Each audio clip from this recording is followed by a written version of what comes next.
Полови разлики во емоционалноста. Емоционални чувства, фрустрирачки реакции. Во најраното детство, состојбата на емоционална вознемиреност тешко е да се именува. Најран знак на детската вознемиреност е плачот. Истражувањата, кои се занимаваат со половите разлики, во фреквенцијата и траењето на плачот, не регистрираат полови разлики во текот на првата година на животот. Кога е во прашање специфично плачот поради сепарација, некои студии утврдуваат дека машките бебиња се склони да плачат поради сепарација од мајката во текот на првата година, но поголемиот број не разликуваат полови разлики. Некои истражувања покажале дека на возраст од 3 до 5 години немало полови разлики во честото плачење, само во причините кои навеле на плач. Кај девојчињата, случајните повреди, кај момчињата, фрустрации поради непослушност на неживи предмети или поради конфликт со возрастните.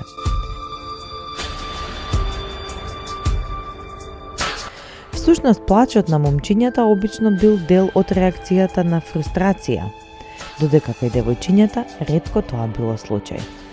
Податоците покажуваат дека момчињата во предшколскиот развој тешко го одложуваат подкрепувањето, отколку девојчињата.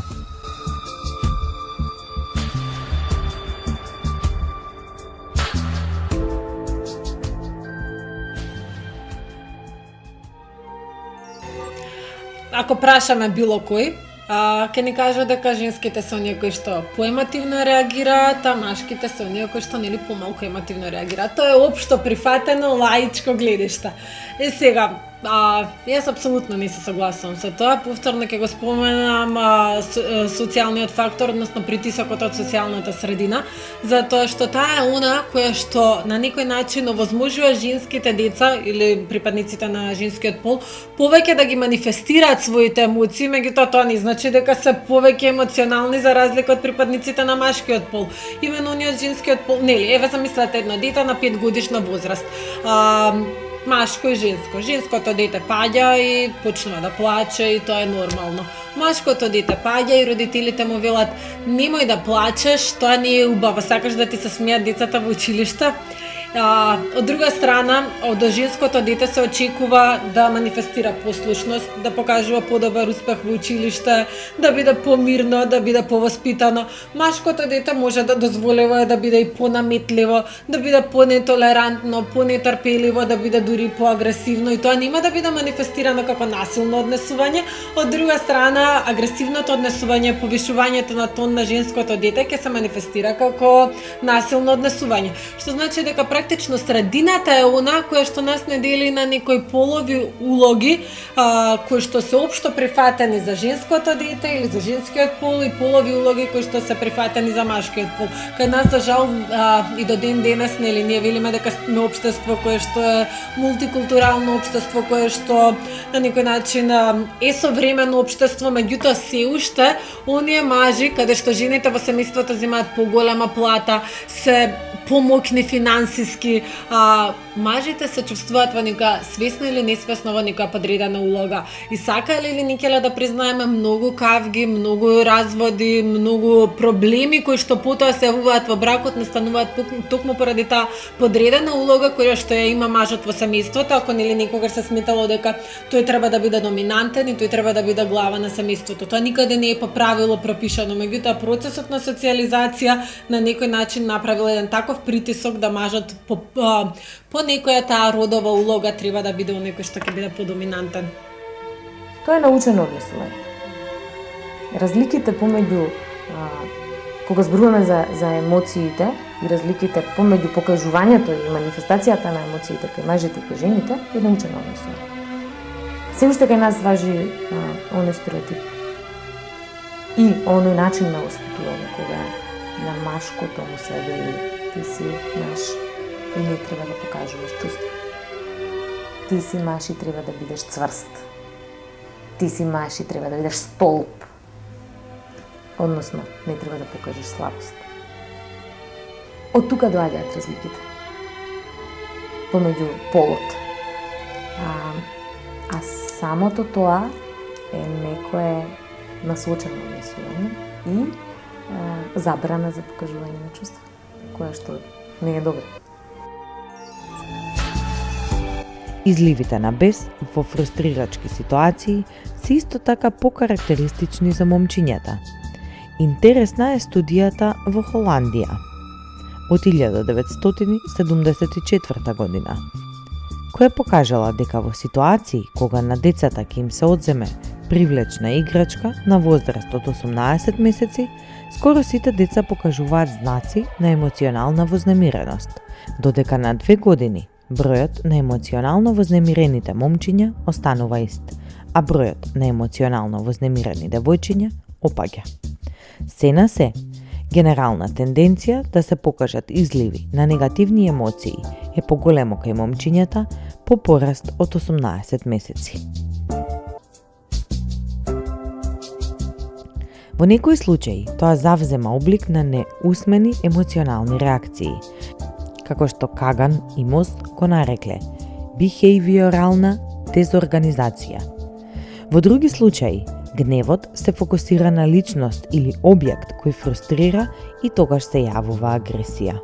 Пронаоѓањата од истражувањето сугерираат дека ако половите разлики се појават на возраст од 2 години или подоцна, тоа не е затоа што кај момчињата интензитетот на емоционални реакции на фрустрација расте со годините, туку кај девојчињата доаѓа до опаѓање на зачестеност и интензитет на нивните емоционални реакции побрзо отколку кај момчињата. Зошто тоа се случува? Дали девојчињата брзо достигнуваат вештини кои им допуштаат да се носат со фрустрацијата?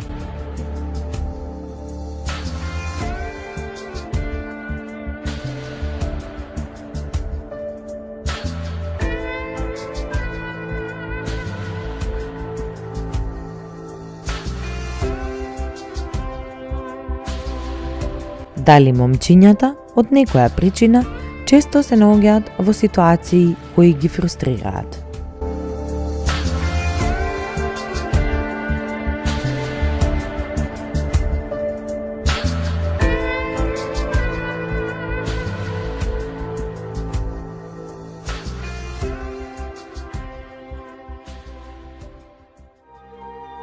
Многу често, значи, ние свесно или несвесно самите и покрај тоа што нели од сега една перспектива на возрастни луѓе им кажуваме на децата како треба да се однесуваат затоа што се женски или како треба да се однесуваат затоа што се машки. Или пак свесно или несвесно, замислете на дете сега, еве да речеме девојче го бива за кошарка, го бива за ракомет, меѓутоа ние сите го запишуваме како родители, решаваме да го запишеме на балет, решаваме да го запишеме во хор, затоа што некако по некое непишано правило тоа се женски активности, а кошарката и ракометот и фудбалот се машки активности. Меѓутоа што ако едно момче го бива за свирење на пијано? Зошто по секоја цена, за жал, родителите инсистираат да го запишат на спортска активност, а не да го запишат на часови по пеење, на часови по свирење, на часови по англиски јазик. Значи, ние велиме дека ние сме живееме во 21 век, немаме стереотипи, не етикетираме никого, меѓутоа за жал не сме ослободени од оние клучни стереотипи кога треба да го воспитуваме детето и се уште го воспитуваме некаде во минатиот век. И тоа зависи од начинот на воспитување. Повторно на што го спомнав пред малку. Ако детето е воспитувано во тој дух дека не треба да покаже слабост, тогаш ќе покаже агресија кога сака нешто да доби. А на девојчињата им е дозволено тоа. Така што, оној момент кога ќе процени дека девојчето е тажно затоа што не го добило, не е добило куклата, не го добило тоа што го посакало, тогаш ќе плаче. И тоа некако е поприродно и поприфатливо за девојчињата. И суштина тоа е предрасуда во однос на гледањето на различниот пол. Иначе емотивноста тука е иста.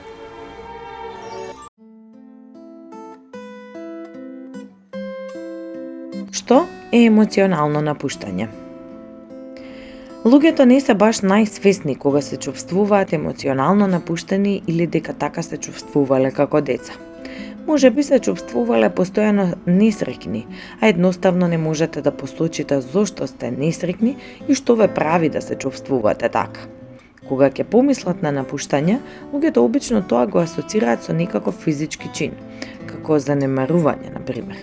Исто така, може да не бидат свесни дека некоја загуба на физичка блискост заради смрт, развод или болест честопати се доживува како емоционално напуштање. Како и да е, емоционалното напуштање нема ништо заедничко со физичката блискост. Тоа може да се случи дури ако другата личност е непосредно до вас, кога не можете да се поврзете и кога на вашите емоционални потреби не е одговорено во една релација. Емоционални потреби. Често пати, луѓето не се свесни за сопствените емоционални потреби и едноставно чувствуваат дека нешто им фали. Но, луѓето имаат многу емоционални потреби, посебно во една интимна врска, вклучувајќи ги да се биде чуен и разбран, да се биде негуван, да се биде ценет, да се биде вреднуван, да се биде прифатен, приврзаност, за љубов, за дружба. Поединечно, доколку има конфликт, злоупотреба или неверство, овие потреби остануваат незадоволени. Понекогаш, неверството е симптом за емоционално напуштање во врската од едниот или од двата партнери. Дополнително, ако едниот од партнерите е зависник, другиот може да се чувствува занемарено, затоа што зависноста доаѓа на прво место и го конзумира вниманието на зависникот, спречувајќи го него или незе од присутност во сегашниот момент. Значи, нешто што еве во моментот ми тикнува како типично женско однесување, односно она што ние го бараме и што го очекуваме од женските деца е послушноста, а нешто што очекуваме од машките деца некако ми доаѓа повеќе избувливост, нетолерантност, нетрпеливост. Иако не секогаш може да биде така, нели нормално секогаш постојат исклучоци. За жал или за среќа. Многу често децата нели сакаат да ја купат и да ја добијат онаа љубов од родителите. Јас се сеќавам на еден пример кога јас бев трето или четврто оделенија и кај нас дома нели нормално доаѓаат пријатели и татко ми, јас го слушам од соседната соба, вели: Софија моја е како право машко, ги испотепала сите деца во школа. И јас каква порака добив со тоа? Дека за јас да ја задоволам љубовта на татко ми и да бидам сакана, јас треба да ги тепам сите деца во училиште. Затоа што нормално, така татко ми повеќе ќе се фали и ќе ме сака мене, отколку ако јас бидам мирна и послушна. Значи, пораката што родителот му ја праќа на детето, не секогаш свесно, најчесто и несвесно. Многу често женското дете знаат да го нарекуваат сине. Тогаш тоа сине, значи ти, ќерко, треба да се однесуваш како машко, треба да си непослушна, треба да си поарогантна, треба да се бориш за своите права. Но така нас постои сега еден термин кој што последниве 4-5 години почна да се употребува, асертивно однесување или асертивна комуникација. Тоа е термин кој што повеќе се поистоветува со машкиот пол, каде што ние се бориме за своите права во комуникацијата со другите, знаеме докаде смееме да ја поставиме границата, докаде смее да оди некој со нас во таа комуникација. Едноставно имаме своје јас, знаеме да им кажеме не во односите на другите. Иако до пред скоро време тоа се важеше само за мажите, додека жените беа оние кои што секогаш по дефиниција требаше да се однесуваат попасивно. Мене сега ме радува што гледам дека навистина многу повеќе припаднички на женскиот пол почнуваат да се однесуваат асертивно во таа комуникација, што значи дека можеби сега нема некое типично однесување за мажите и за жените, иако нели повторно ќе кажам, ако отидеме во една градинка, јас имам возможност често да одам нели со студентите на пракса во градинка, во установи за социјална заштита, навистина женските деца се оние кои што се попослушни или можеби ние ги перцепираме така затоа што така и се очекува, а ако од друга страна нели евидентираме број на насилно и агресивно однесување, навистина најголем број на оние извршители, не секогаш на физичкото, можеби и на вербалното насилство, секогаш се повеќе машките деца.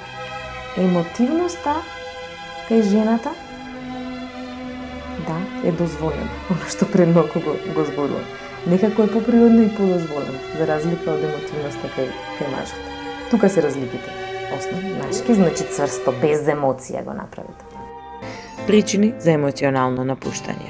Дури и во здравите врски постојат периоди, денови или пак одредени моменти на емоционално напуштање кое може да биде ненамерно или несвесно.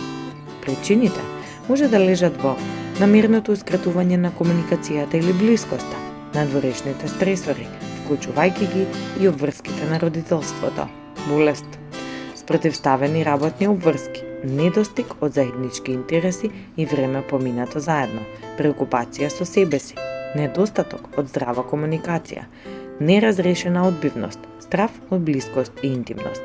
Кога девојките не споделуваат заеднички интереси или работните обврски ги спречуваат да имаат ист распоред и на спиење, едниот или другиот може да се почувствува напуштен. Треба да направите дополнителен напор за поминување време заедно и разговор за вашите искуства и интимни чувства со вашиот партнер, за да ја одржите врската во добра состојба. Повеќе штетни и нездрави шаблони на комуникација може да се разбијат, каде едниот или и двајцата партнери не споделуваат отворено, не слушаат со почит кон другиот и не одговараат со интерес. Доколку се чувствувате игнорирано или пак дека вашиот партнер не разбира или не му е грижа за тоа што се обидувате да искомуницирате, тогаш постои реална можност во некое време да прекинете да му кажувате работи. Почнуваат да се издигнуваат зидови и по некое време се наоѓате во состојба на одделени емоционални животи. Еден од знаците може да биде фактот дека повеќе време поминувате во разговор со пријателите отколку со вашиот партнер или незаинтересираноста за водење љубов или поминување повеќе време заедно. Одбивноста лесно може да се развие во една врска во која што вашите чувства, особено болката или рутината, не се изразуваат јасно. Кога ќе заминат во подземјето или ќе се повлечете емоционално или пак ќе го оттурнете партнерот со критики и потценувачки коментари. Ако имате очекувања кои не ги изразувате, а наместо тоа верувате дека на партнерот би му требало самиот да му текне или да ги претпостави, тогаш се осудувате себе си на разочарувања и одбивност. Кога вие или вашиот партнер или пак партнерка се плашите од интимност, може да се тргате да градите зидови или пак да се оттурнувате еден од друг. Обично овој страв не е свесен. Во советувањето, двојките имаат можност да разговараат за својата амбивалентност, што им дозволува да се сближат. Често пати, однесувањето на напуштање следи по периодот на близкост. Една од личностите може физички да се повлече или да креира оддалеченост со незборување или пак со премногу зборување. Било кој од начините ја остава другата личност со чувство на осаменост и напуштеност. Стравот од интимност вообичаено потекнува од емоционалната напуштеност во детството.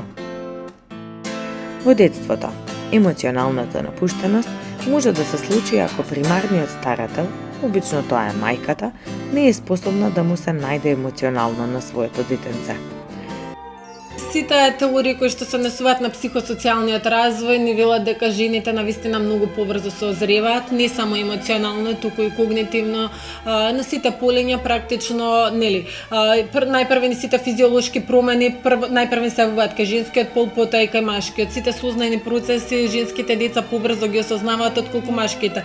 Имено и како, нели, во најраниот период женските деца побрзо прозборуваат, побрзо проодуваат, првите запчиња им се јавуваат порано, па може би следствено на ова и се очекува дека токму преди тоа и емоционално побрзо ќе созреат. И не секогаш најчесто, нели, практично жените бараат партнер кој што ќе биде барем 2 до 3 години постар од нив, за да се вели дека се на одредено исто емоционално рамниште. И тука може да направиме разлика. Да, женските во суштина побрзо емоционално созреваат. Заради тоа што да имаат оној биолошки предуслов за созревање, со самото тоа, нели, влегувањето во пубертет е побрзо, созревањето е побрзо, биолошко, па од тука и социјално, односно емотивно. Така што девојчињата, многу често девојчиња на 10, 11, 12 годишна возраст изгледаат многу повозрастни од некоја момче на иста година возраст. Многу често се работи за реплицирање на сопственото искуство од детството, но исто така причините може да лежат во стресот. Многу е битно во развојот на детето мајката да има осет и да биде во склад со чувствата и потребите на своето дете и да ги рефлектира код него. Таа може да биде преокупирана, ладна или неспособна да емпатизира со своето дете, како за неговите успеси, така и за емоциите кои го вознемируваат. Тој или таа потоа завршува со чувства на осаменост, одбиеност и потиштеност. Обратно исто така е точно, кога еден родител му дава на своето дете премногу внимание, а тоа не е во согласност со она што на детето навистина му треба. Односно, мајката му дава на детето нешто што не му треба, не му го дава она што му треба. Па така потребите на детето остануваат незадоволени, што исто така е форма на напуштање. Напуштањето не мора да се случува само во раното детство. Тоа може да биде случај и подоцна исто така, кога детето е критикувано, контролирано, третирано нефер или кога на било кој друг начин му се дава порака дека тоа или неговото искуство е небитно или погрешно. Децата се ранливи и не треба многу за да се почувствуваат повредено или напуштено. Напуштањето може да се случува и во ситуацијата кога родителот му се доверува на своето дете или очекува тоа да преземе одговорности кои не се соодветни за неговата возраст. Во ваков случај детето мора да си ги потисне своите потреби и чувства за да ги задоволи чувствата на возрастниот. Неколку инцидентни ситуации на емоционално напуштање не можат значително да го нарушат здравиот развој на детето, но кога тие се честа појава, ги одразуваат недостатоците на родителот и од родителството, што пак влијае врз развојот на чувството на детето за себе, за своето себство, особено врз чувството на сигурност кое понатамо води кон проблеми со интимноста, како страф од интимност или козависност во врските како возрастен човек. За овие проблеми, обично препорачливо е да се практикува терапија за двојки, која може да ги зближи партнерите преку развојот на блискост, оздравување од чувството на напуштеност, како и промена на сопственото однесување.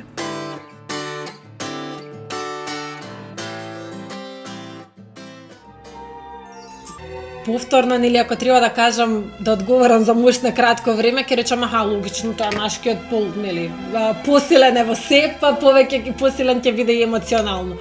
Меѓутоа, знаете како велат, солзата што ќе пролее едно машко, вреди повеќе од милион солзи во едно женско око.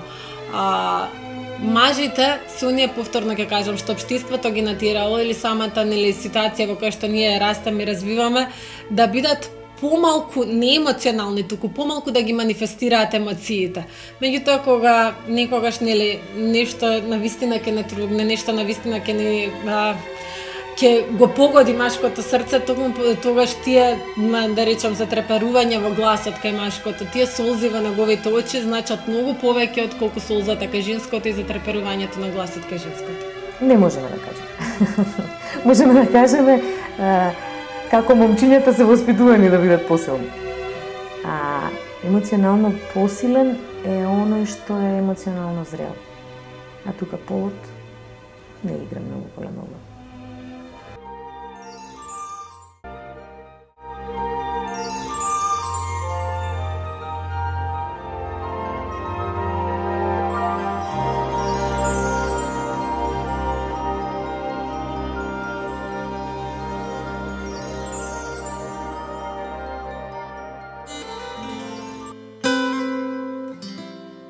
Емоции без зборови. Емоциите веќе се губат и изгледа дека е тоа процес кој веќе не може да се запре. Причини има повеќе, но фактите се тие.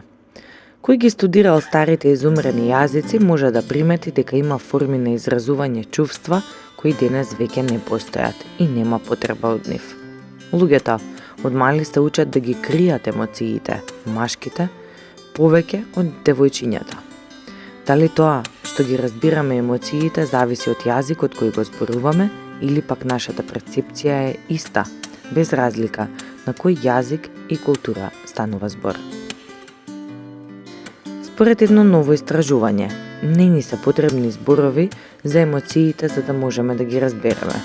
Истражувањето дава нови докази дека перцепцијата на сигналите за емоциите не се водат од јазикот. Емоциите се составени од чема на биолошки еволуирани механизми. Во истражувањето било направено споредба меѓу говорители на германски јазик и јазикот на маите во Мексико. Кај маите нема збор за емоцијата гадење, објаснува коавторот Оливер Легвин, антрополог од Мексико. Кога на овие луѓе им биле покажувани фотографии со луѓе кои покажуваат емоции, тие искористиле ист збор за да именуваат гадење и лутина. Оние кои зборувале германски пак искористиле соодветни зборови за двете емоции. Ова покажува дека двата јазика се разликуваат во однос на зборовите кои ги имаат говорителите за овие емоции. Измешани емоции. Испитаниците од двете јазични групи направиле вежба која вклучувала фотографии од луѓе со измешани емоции. Фотографиите биле дигитално обработени за да има контрола врз измешаните емоции на лицата со тоа што двете фотографии кои им биле покажувани секогаш биле со луѓе со сосема различни емоции. На учесниците им биле покажани фотографии со лице со измешани емоции, а потоа сликата се заменувала со други фотографии. Едно лице од парот на фотографијата било од оригиналната слика, а на другата слика било истото лице, само со други измешани емоции. Кај некои парови, доминантната емоција на двете фотографии била различна, додека кај други парови, доминантната емоција била иста. Од испитаниците се барало да кажат која од фотографиите веќе ја виделе. Претходните истражувања покажале дека оние кои ги знаеле двата различни зборови за двете емоции се покажало подобро во вежбата кога доминантната емоција била различна, кога едното лице покажувало лутина, а другото гадење. Но дали ова се случува затоа што тие ги означуваат лицата како лути и згадени, или затоа што емоциите кои се процесираат врз основните човечки механизми имаат категории како бес или гадење, без разлика кој збор го користиме за да ги означиме тие емоции. Основни човечки категории. Најзначајниот тест на истражувачите покажува како би се објасниле оние кои го зборуваат јазикот на маите кога тие имаат само еден збор за лутина и гадење. Нивните резултати покажале дека тие се на исто ниво како говорителите на германски јазик, а биле подобри кога им биле покажани двете лица со различни емоции. Резултатите покажуваат дека разбирањето на сигналите на емоции не се базира на зборовите што ги имаме во јазикот. Наместо тоа, податоците покажуваат дека емоциите еволуирале во една шема на основни човечки механизми, каде што има категории за лутина и гадење кои постојат без разлика дали има збор за тие емоции.